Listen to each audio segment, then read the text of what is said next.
For a motion graphics project, it's common that you might need to import artwork from Adobe Illustrator. I want to show you that process. I've got a file that I've created already in Illustrator. Let's go ahead and open that. File open. Within the exercise files folder, there's a subfolder called Illustrator. Now that's of course not one of the stock 3ds Max project folders, but I created that, and that doesn't cause any problems. 3ds Max doesn't even know that that folder exists. Here's my document. Go ahead and open that. This is a simple document. It's just some text with a couple of guides here. We need to clear the guides out because those will actually get imported into 3ds Max. So I'll go up into the menus here, View, Guides, Clear Guides. And the other thing I need to do to prep this is to convert this type into outlines. These are actual fonts, and 3ds Max will not be able to understand those when we load those, so they have to be converted into curves.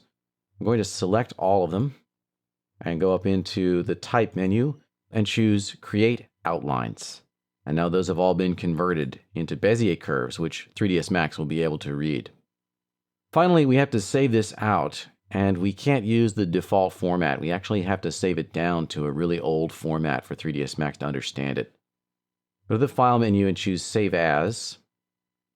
And we want to save directly into the 3ds Max import folder. That's just for convenience because that's where 3ds Max is going to look to find the file. And just so that I know what this is, I'm going to rename it, give it a different name, and I'll call it Outlines. And also, just for clarity's sake, this is going to be saved out as a version 8 Illustrator file. So I'm going to call this one Illustrator V8. So I know that it's not a current Creative Cloud format. It's actually a version 8.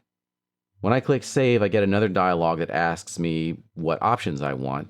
And under here, we'll have to go all the way back to Illustrator version 8. That was the last version that 3ds Max could actually import the paths from. Ironically, by the way, you can import later versions as a texture into 3ds Max, but if you want the actual 3D curves or paths, you have to save out to a really old version, version 8. And click OK. You get a warning saying you're going to lose some features by doing that. It's fine. Click OK. And now that Illustrator document has been saved out to a format that 3ds Max can understand.